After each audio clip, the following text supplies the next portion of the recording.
abo ba prophet baza bivanga mu bintu mungu none ako kaduga yagira atange karakanyina byari bisigi bya se na nyina uzi ntama zimuyoboka ijambo ry'Imana yatubwira ngo mu gihe ciherezo hazoba bavugishwa mana b'ibinyoma nibo babajya nyine wowe ngo aka kaduga ndagahindi naki wawe nihiganwa wateguye wewe udesida ngo ndagahaye naka kajya kamodoka bamaze imisi bariko barerekana ndagahende Alvera cange yani ulta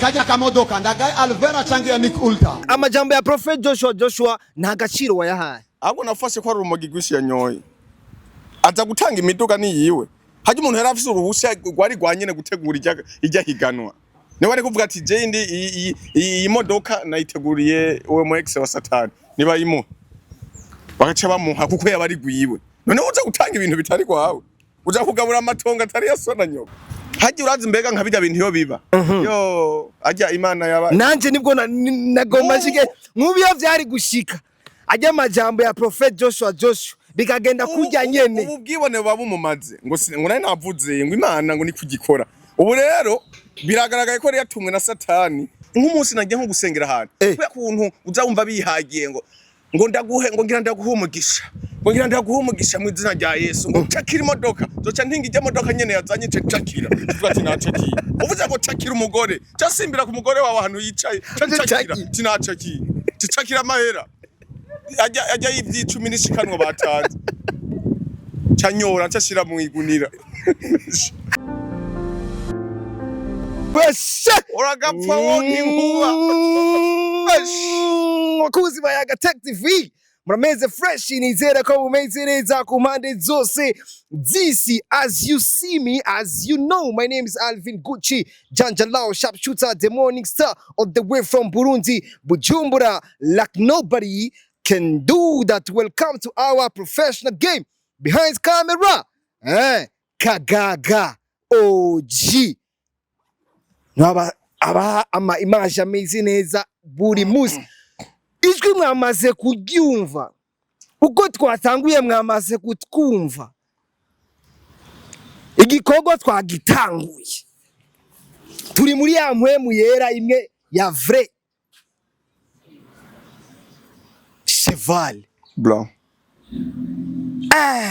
Mambo vipi papa? Fresh mtu wangu. Meze neza. Poa sana. Amahereni abiri ku matwi.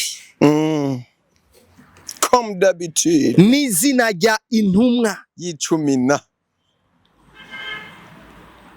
Niko kugaragara kw'intumwa nshasha za kinogi. Bo tujana nibihe kwambara amaherena ufise ijambo mu mutima ryo gushikiriza aho waritumwe ibisanzwe kabisa wakira ubutumwa ni nka kujya basi Yesu Kristo mu kuvuka kwiwe Imana yishaka ari kumucisha mu maraya oya Imana yishaka ari kumucisha mu maraya canke ikamucisha mu nka ahantu hose yari gushaka kubera Imana ifite ubushobozi bwo gucisha ijambo ryayo aho ishaka hose si amajambo aba avuye kuba prophet. Bo bajya na je turatandukanye bajya na mbo bashobora kuba bari muri business cenanje nkaba nibereye ngaho nyene nk'intumwa ya 13 turashiga hiyo cheval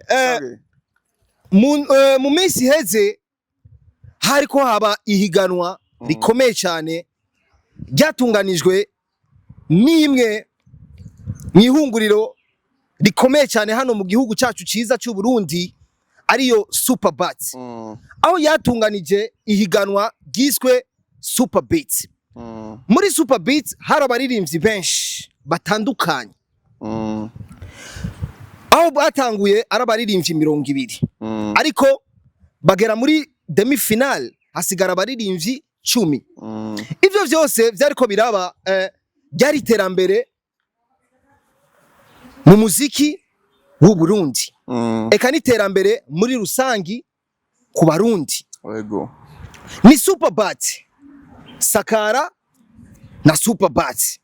Benshi rijya shira hamwe bararimenye biciye ku maposta atandukanye, biciye kandi kwihiganwa yiswe Superbeats. Cheval sabwe iciyumviro cha Superbats. Umaze kumva yuko Superbats ikwitegura ihiganwa yiswe Superbeats, muri rusange ro wavyakiriye gute? Mbo muri rusangi navyakiriye nk'ibisanzwe, ahubwo vyagiye kurangira ndavyakiriye nk'ibidasanzwe. Ko navyakiriye nk'ibisanzwe sijya mbere numvise ihiganwa. Ego. Cha kabiri naco maze kumva ko bazohiganirwa umuduga. Imodoka wa mbere azotsinda azotahana imodoka. Ime y'umutonore. Aha rero haraje akandi kantu karusha ivyo twatumenye tubona za primizike abantu bashobora kuruha ukazunguruka igihugu cose bakaca baguha intica ntikize. Mugabo ndavuga ati ibi navyo reka turabe biratanguye, reka turabe iyo bizorangirira. Bo ikintu ca mbere cyo noherako nomaya gushimira ujya muvyeyi yiyumviriye kugira amenyekanisha urudandazwa rwiwe abicishije mu baririmbyi. Ni ikintu canjoye cyane, ni ikintu nasavye Imana ndavuga ati Imana uyu mutama sinomubwira ngo umuhezagire ko waramaze kumuhezagira kabisa. Iyi ntambwe ariko no kugira ibikorwa vyiza nk'ibi ni ibintu vy'umugisha, ni vy'abantu bahezagiwe, si vy'abantu bimbwa. Ndavuga ati Imana umuhe kuramba umutama umuvyeyi irambire cyane. Uba warateye imbere ukifuza guteza imbere n'abandi ubicishije kandi mu rudandaza rwawe ufise abakozi benshi wahaye akazi, uravuga ati n'ubu sindaheza reka kugira namamaza ibi bidandazwa vyanje reka ndabicishe mu baririmbyi nawe. Byarangiye cyane, vraiment byarangiye cyane. Mugabo kuri jewe amahirwe bigitangura ari make ku muntu azotahukana ijya modoka bivanye n'uburyarya nzi bw'abantu bama bategura ivyo bintu. Ewana navuga ati reka bibe tu ntaco, uko azoba wa mbere niko azoba no wa kabiri, tereka bibe. Cyarabaye rero ndabishima. Ibirori nari ndabirimwo, natewe iteka no gutumirwa muri ivyo birori. Narahabonye vyinshi, narahigiye vyinshi. Kuri je muri make narakiriye kiyacimviro cujya mu gwizatunga yazanye co gutanga agashimo k'imodoka.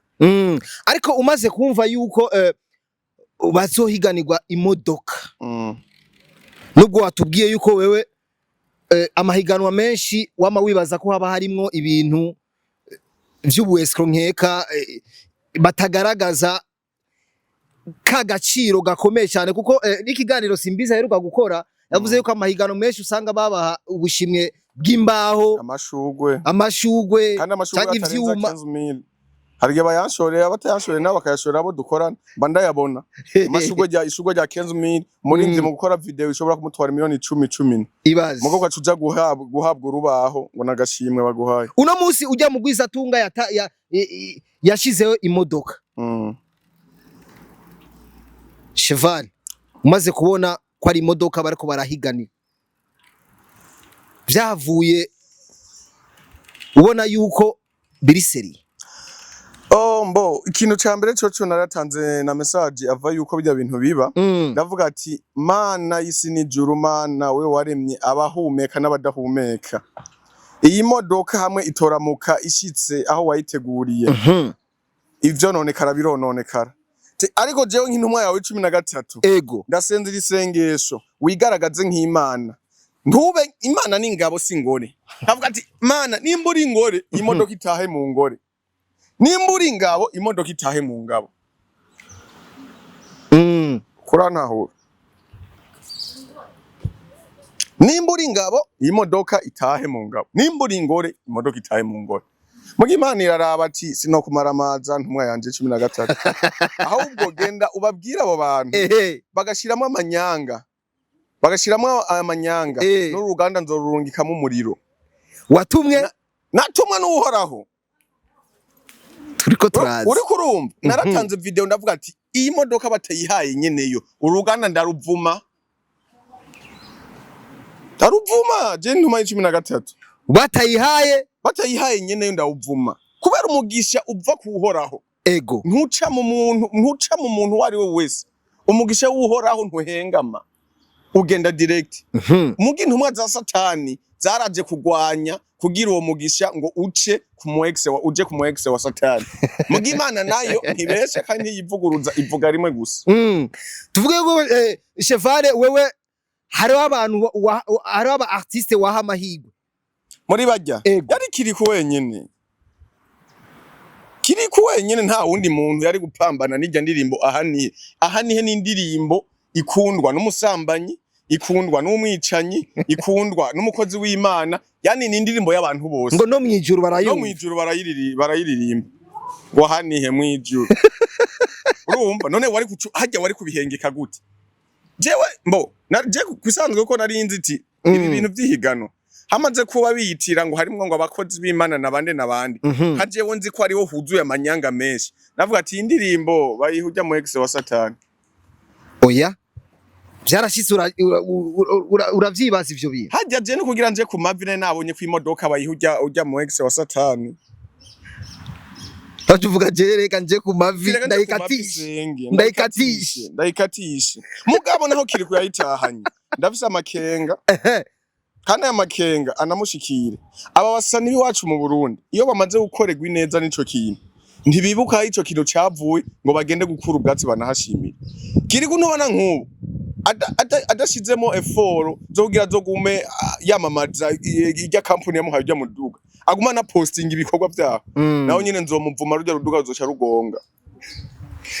Cheval ugutubwira amajambo akomeye cyane ariko uko ngene wewe bakuzi muri rusangi baba bazi yuko uri umuntu wo gupinga cyane bijya higanwa kutagaragaye mu bantu bo gupinga. Narakunze ibikorwa byari byateguwe nta kintu nari gupinga iki niyo cera kiba cera ariko mu gihe harimwo nuwo musanzwe muhamana ari we Simbizi warabibonamwe yuko biri seri ahubwo Simbizi ubwo nari mfise nanavuze ati Simbizi arashobora kuba yojaganye ibi bintu hajya muri bajya abantu bose muri jiri hajya umuntu ntari nizeye yari Simbizi wenyene navuze Simbizi ninda ndende yiwe iyi modoka arashoboye kuyikatisha nubundi amakuru narayumvise ngo yari yamaze kugenda muri bajya nyene barimo barahiganwa umbye ati jewe raba ukuntu wompa miliyoni 5 ijya modoka ndayiguha. Oya uyimuhani yasoni ya nyoko ni yawe genda ugure yawe nawe utegura amahigano. Mugabo nararavye ndabona umenga harimo abantu babagabo bijunja n'ijambo harimo n'abantu basi nabonyemwo n'umutegetsi umwe mu gipolisi ndabona n'abantu urya rubanza rwari ruhezagiye urya rubanza ntigwari kuba rw'amarira kabisa urya rubanza rwitabiriwemo n'abategetsi bakomeye intumwa 13 niho yari yakiriwe neza benda kubaza ikintu kimwe benga ha mu Burundi niriye higanwa urabona ritumira abantu rigategura ikibanza ciza nka kujya ibintu byose byo kunywa byari byuzuye ibyo gufungura byari byuzuye none iyo ugo ruganda ruzoreka kugira umugisha gute.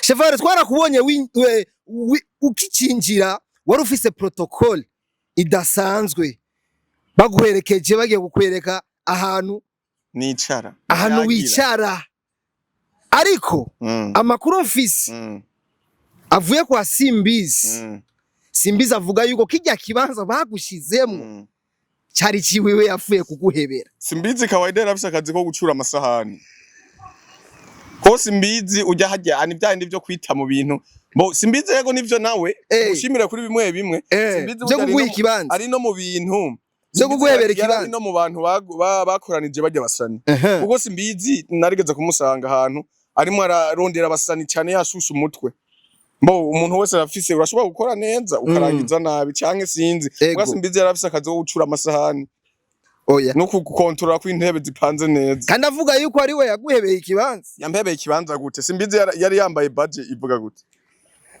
Simbizi yari umuntu wo gukura amasahani kuraba amafurusheti yakorotse none ikindi kibanza yarafise nigi mwihiganwa rya Superbat none ikindi kibanza yarafise nigi ko atari muri jiri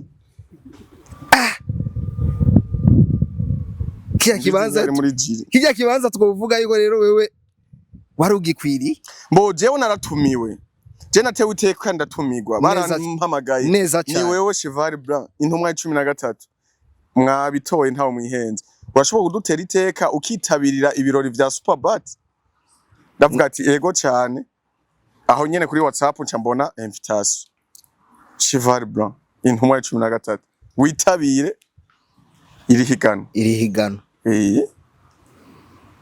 nubundi vyaca bigaragara ko ikibanza cawe ko cyari kihari protocole bari bamaze kumenya ati iyi ntebe hariho intumwa y'13 mwigireyo ariko umengo baragize ubwoba bamaze kumva ariho umuntu aza gushika hajya muri kijya kibanza ariko gusa tuhagaruke ego ujya muntu arashobora kuba ari umuntu w'Imana ujya mutamanye ne superbad nk'ubu nk'aba mfise nk'amahera nipfuza nace ndamushorera nk'amabati 3,000 n'imisumari nkace nubakira imfuvyi n'abapfakazi oya nkaba mu bantu ba mbere berekanye urukundo rwo gushigikira ujya mutama yuko ibintu yakoze nabikunze nk'amabati 3,000 canke 5,000 habwa muze nka facture nyarutse ukitamwo andika facture papa nyarutse abago cyane nkaca ndabaha sheke kikaba giheze allo genda utora amahera mutama ujya mutama iyahemuka ujya mutama iyahemuka imodoka ntiyatahana kiri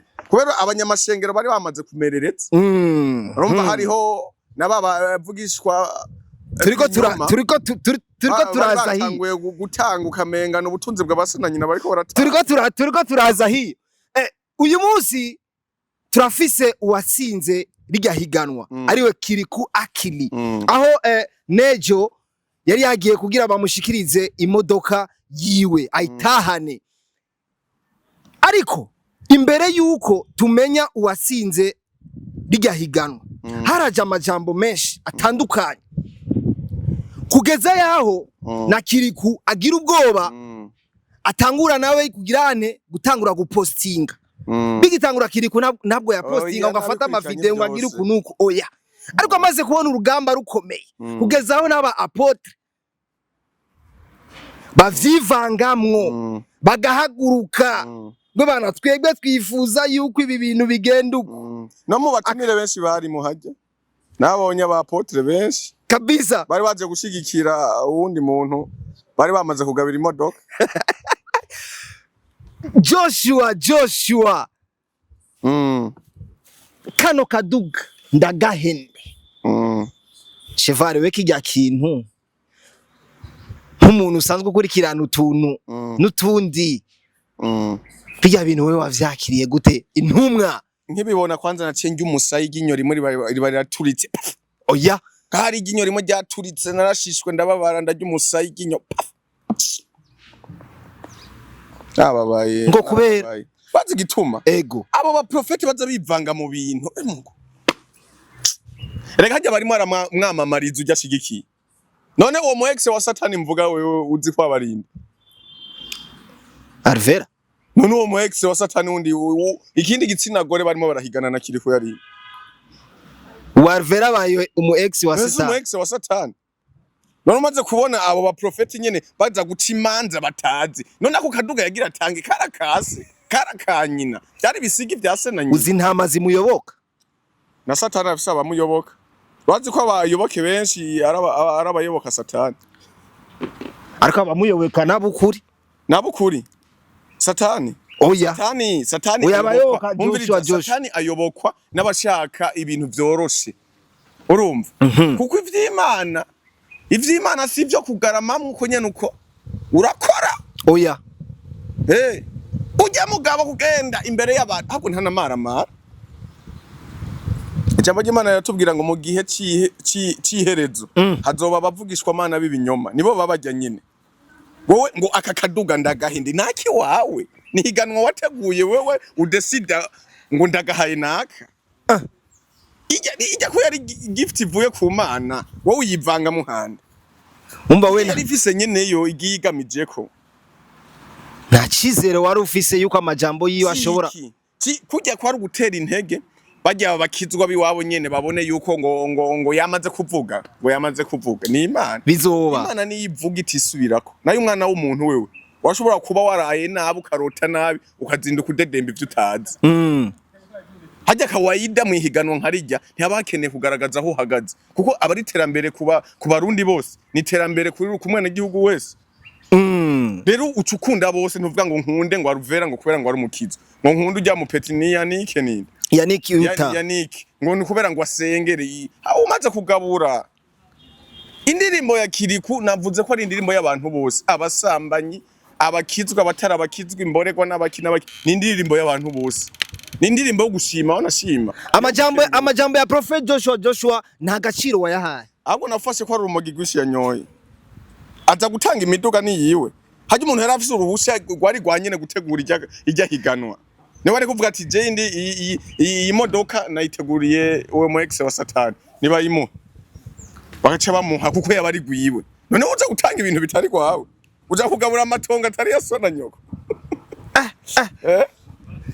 simvuga ugabura amatongo atari yasona nyoko gute wowe ukeneye kugaba iyo miduga mu mahiganwa tegura ihiganwa ryawe amubwe ati ndayihaye gute ndayihaye cheval haje urazi mbega nka bijya bintu yo biba yo ajya imana yaba nanje nibwo nagomba shike nk'ubiyo vyari gushika ajya amajambo ya Prophet Joshua bikagenda kujya nyene ubu bwibone baba umumaze ngo nari navuze ngo imana ngo ni kugikora ubu rero biragaragaye ko yatumwe na satani ubu imana yaracishije inzira aho yociye ahubwo baranarinda none nkubaca nibaze bararaba ivyo bintu bavuga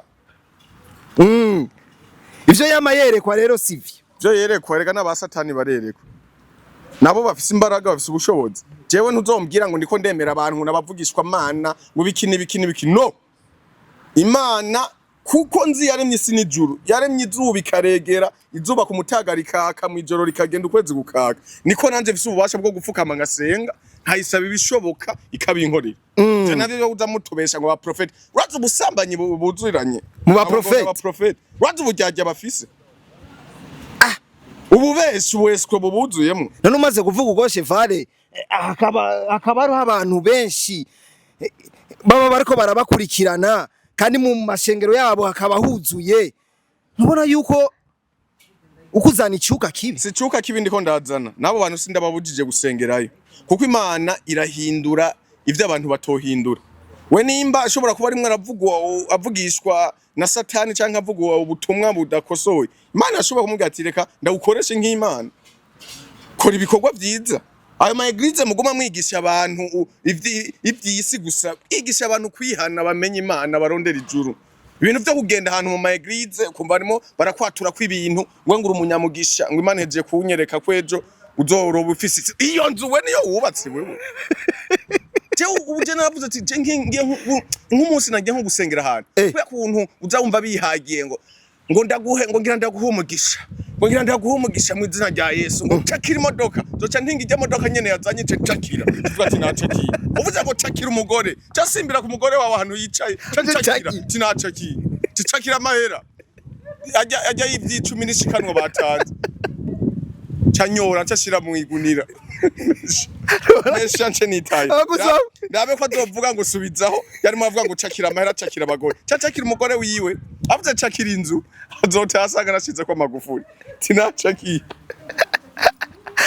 kimimwambwira nacakiye nimbuja kwagara nawe genda ucakire ego wowe wigisha abandi gucakira nawe udacakira togana wambwawe nawe uje kohoha urondera ucakire tuvuge yuko ubu abavugishwa aba apotre bijya bakunda kudushikiriza nituvyemere 100%.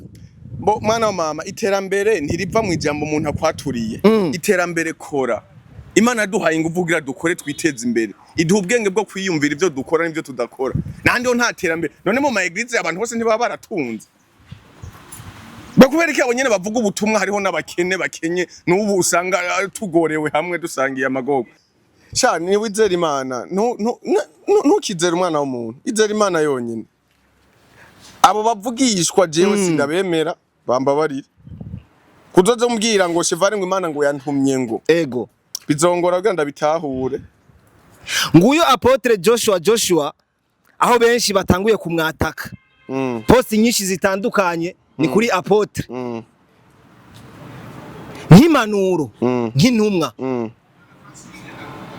yotanga kuri apotre Joshua ku ruhande rwawe yo bari yi si wowe wenyene n'abagenzi we abo baza barescroka abantu babwira abantu ngo bavuganye n'Imana bavuga ibintu biteranya ku Mana impanuro ya mbere noba nibigisha ubutumwa bwo kubwira abantu bihane babwira abantu bihane abantu bareka ivyaha babwira abantu bakundane bakundane twese dusenyere ku mugozi umwe kuko ubwami bw'uhoraho buri mu kuza buri hafi kugira buzoze busanga twese twarihanye twariteguye imitima yacu imeze neza twigira mu ijuru kuryoherwa naye ibi byo kuguma wivanga mu bintu ngo ugira utange imiduga ntiyavuye mu karimbi ka so na nyoko ntiyavuye mu bisigi bya so na nyoko ntiyavuye mu jasho ry'iwawe ngo ugira utange imiduga